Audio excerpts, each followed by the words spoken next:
आपके सामने दो औषधियां रखी हैं। एक है एसएसएस स्तर की विकास औषधि। इसका इंजेक्शन लगाने से 3 स्तर की शक्तिशाली क्षमताएं प्राप्त होती हैं, जिससे आप एक श्रेष्ठ प्राणी बन जाते हैं। दूसरी है ब्लैकलाइट वायरस, जिसकी मृत्यु दर 9% है। इसका इंजेक्शन लगाने से तत्काल मृत्यु हो जाती है या आप ज़ोंबी बन जाते हैं या कम से कम एक निष्क्रिय अवस्था में चले जाते हैं। 3 स्तर से ऊपर की क्षमताओं के जागृत होने की संभावना केवल 0.1% है। आप किसे चुनेंगे?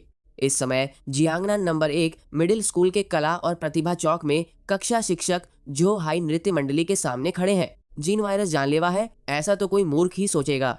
जुआन शियाओ, हुआ यूनक्सी और यू अधीर और नाराज थे। तभी कर्मचारियों ने उनका नाम पुकारा और वह दिव्य अंतरिक्ष की ओर चलना बंद करके आगे बढ़ गए। मैंने चारों ओर देखा, मेरी आंखें स्तब्ध रह गईं। आखिर क्या हो रहा था? क्या मेरा पुनर्जन्म हो गया था? अभी कुछ ही पल पहले मैं ड्रैगन साम्राज्य की सबसे उन्नत चिकित्सा प्रयोगशाला में था, जहां मैं 4 विश्व स्तरीय वायरोलॉजिस्टों के साथ मिलकर दुनिया को तबाह कर रहे एक अत्यंत घातक वायरस का पता लगाने का प्रयास कर रहा था। लेकिन अगले ही पल प्रयोगशाला में अचानक विस्फोट हो गया और जब मैंने आंखें खोली तो मैं यहाँ था। अचानक मेरे सिर में तेज दर्द हुआ और यादों का सैलाब उमड़ आया। पता चला कि यह एक ऐसी दुनिया थी जहाँ हर किसी की अलौकिक शक्तियाँ जागृत हो चुकी थीं। 100 साल पहले पाताल लोक का अवतरण हुआ। ज़ॉम्बी भड़क उठे और भयानक जानवर धरती पर घूमने लगे, जिससे पूरा ग्रह प्रलय की चपेट में आ गया। लेकिन इसके साथ ही एक आयामी स्थान भी अस्तित्व में आया। 18 वर्ष से अधिक आयु का कोई भी व्यक्ति इस आयामी स्थान में विकास औषधि या जीन वायरस में से किसी एक को चुनकर अपनी अलौकिक शक्तियों को जागृत कर सकता था। शुरुआत में ये दोनों आयामी वस्तुएं उपलब्ध थीं, लेकिन जैसे जैसे इन्हें चुनने वाले लोगों की संख्या बढ़ती गई। प्रथम चरण, प्रारंभिक 7, अद्वितीय प्रतिभा, वायरस पर प्रभुत्व, प्रतिभा, सक्रियण विवरण, एक घातक वायरस और अंतरिक्ष, समय की उथल पुथल से प्रभावित होकर आप किसी भी वायरस को पूरी तरह से नियंत्रित और विश्लेषण कर सकते हैं। शरीर में उत्परिवर्तन के कारण आप शुद्धिकरण औषधि का उपयोग नहीं कर सकते। आप केवल जीन वायरस को इंजेक्ट करके ही अपनी विशेष क्षमता को जागृत कर सकते हैं। इस अचानक प्रकट हुई प्रतिभा को देखकर मैं तुरंत केंद्रित हो गया। यह प्रतिभा बहुत शक्तिशाली है।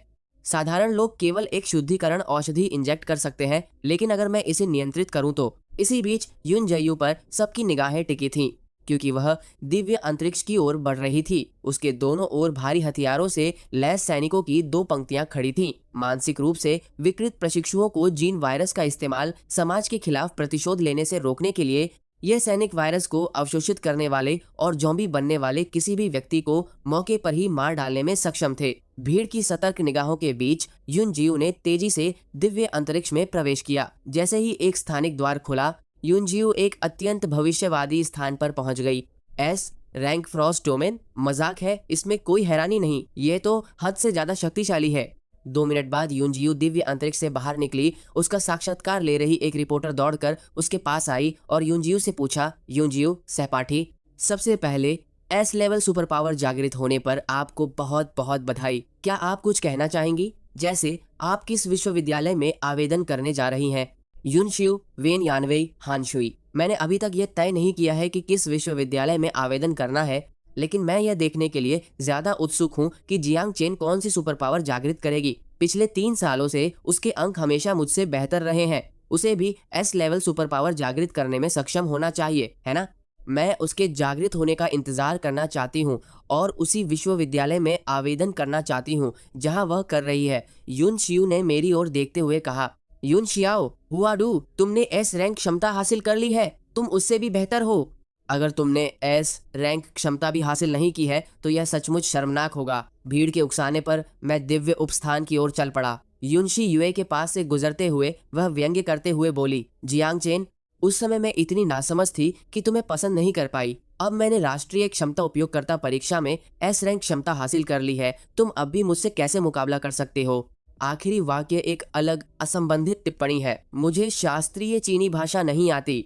एक किरण घोर काली और गहरी थी, जिसमें खून जैसे लाल रंग की झलक थी, जबकि दूसरी शुद्ध लाल रंग की एसएसएस स्तर की किरण थी। यह कैसे संभव है? यून जयुए लाल प्रकाश की किरण के भीतर मौजूद विकास औषधि को देखकर पूरी तरह से अचंभित रह गई। उसके कक्षा शिक्षक जो हाई इतने उत्साहित थे कि वे लगभग सुन्न हो गए थे। मेरी छात्रा से यही उम्मीद थी। यह सचमुच अद्भुत है। उसी समय एक और तूफान पूरे चौक में फैल गया। पल भर में प्रधानाचार्य, शिक्षा विभाग के निदेशक, महापौर और स्थानीय सेना स्थिति का जायजा लेने के लिए मौके पर पहुंच गए। हमारा दिव्य साम्राज्य अंततः एक एसएसएस स्तर के महामानव का स्वागत करने वाला है। यह सचमुच स्वर्ग का आशीर्वाद है। ड्रैगन फैंग बेस के सैन्य बल में खुशी की लहर दौड़ गई। प्रिंसिपल जू, इस छात्र का नाम क्या है? हमारा ड्रैगन फैंग बेस इसे चाहता है। ड्रैगन फैंग बेस के कर्नल ने अपने बगल में बैठे सफेद बालों वाले बुजुर्ग की ओर देखा और उत्साह से पूछा, प्रिंसिपल जू, जू किंगमिंग। प्रिंसिपल, इसका नाम जियांग चेन है। यह हमारे नंबर 1 हाई स्कूल का सबसे उत्कृष्ट छात्र है। हालांकि कैप्टन लिन, अगर आप जियांग चेन को चाहते हैं तो यह जियांग चेन की अपनी इच्छा पर निर्भर करता है। अगर आप जियांग चेन को अपने ड्रैगन फैंग बेस में शामिल करना चाहते हैं तो आपको 10 दिन बाद राष्ट्रीय परीक्षा समाप्त होने तक इंतजार करना होगा। जब सभी इस पर गहन चर्चा कर रहे थे तभी मैंने दिव्य अंतरिक्ष में एक कदम उठाया। मैंने पहले लाल प्रकाश स्तंभ पर नजर डाली, फिर काले प्रकाश स्तंभ की ओर बढ़ा। क्या हो रहा है? क्या जियांग चेन हिचकिचा रहा है? एसएसएस और शुद्धिकरण औषधि उपलब्ध होने पर क्या इस पर विचार करने की कोई आवश्यकता है? ऐसा नहीं हो सकता। जियांग चेन वास्तव में अपना सारा ध्यान एक गहरी दोहरी चतुर्भुजाकार टेस्ट ट्यूब जिसमें एक जीन वायरस था।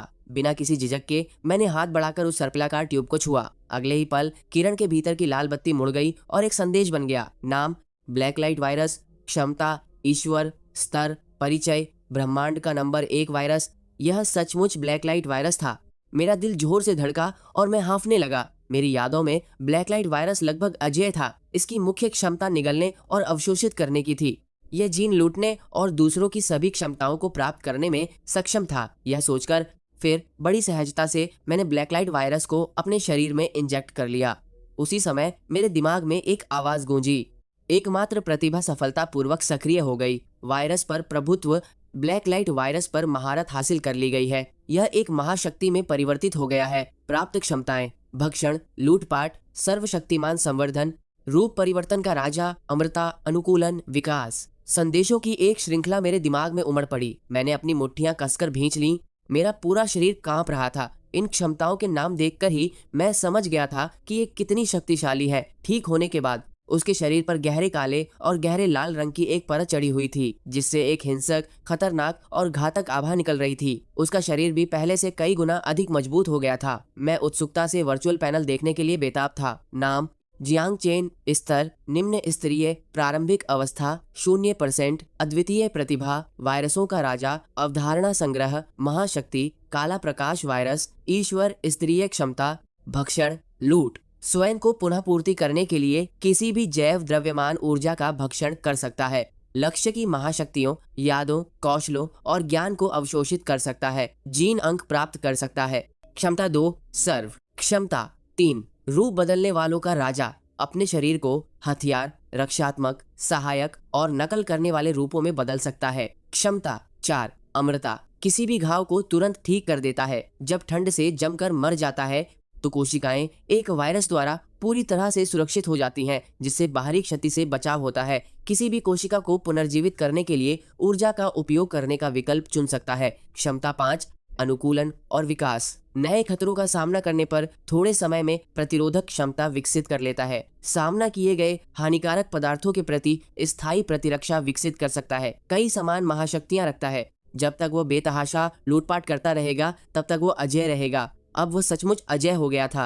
जागरण चौक पर सन्नाटा छा गया। हर कोई स्तब्ध था, मुंह खुला रह गया था, कठपुतली की तरह जम गया था। प्रधानाचार्य जो शिक्षा ब्यूरो के निदेशक और सैन्य नेता ही उसे चुनौती देने की हिम्मत कर रहे थे। केवल प्रधानाचार्य जू किंगमिंग, जिनकी आंखें लाल थीं, दिल थामे हुए थे, उनके भाव पूरी तरह से बेकाबू थे। इस बच्चे को क्या हो गया था? क्या यह सब बकवास नहीं था? जू किंगमिंग ने स्तब्ध जो हाई की ओर देखा। सभी के आश्चर्य के बीच जियांग चेन ने उसे गुमराह कर दिया था। लेखक, जो हाई और बाकी सभी लोग अवाक रह गए। प्रिंसिपल साहब, मुझे पता नहीं था। आमतौर पर कम बोलने वाले जियांग चेन इस बार बिल्कुल सामान्य लग रहे थे। लिन चियू की भावनाएं भी रोलर कोस्टर की तरह तेजी से ऊपर नीचे हो रही थीं। लेकिन इस क्षण वह जोर से हंस पड़ी। हा हा हा हा, जियांग चेन, यह बेवकूफ कितना मूर्ख है। उत्तेजित होकर उसने आग में घी डाला। प्रिंसिपल साहब, जियांग चेन, यह आदमी आमतौर पर बहुत गंभीर होने का दिखावा करता है, लेकिन असल में मैंने इसकी असलियत जान ली है। तब से वो मन में बदले की भावना पाले बैठा है। यह प्रतिशोधी व्यक्ति वायरस फैलाकर मानवता पर कहर बरपाना चाहता है। वो लगभग पागल हो चुका है। मेरा सुझाव है कि जब वो बाहर आए तो आप उसे गोली मार दें। युनशियो की बातें सुनकर जोऊ हाई ने जैसे किसी सहारे का सहारा लिया। हाँ, जियांग चेन को असामाजिक व्यक्तित्व विकार है, नहीं तो वह जीन वायरस क्यों चुनता। प्रधानाचार्य जी, मैंने इतने वर्षों तक छात्रों को पढ़ाने में अपना पूरा समय समर्पित किया है, लेकिन जियांग चेन ने इसे बहुत अच्छी तरह छिपा रखा है। मैंने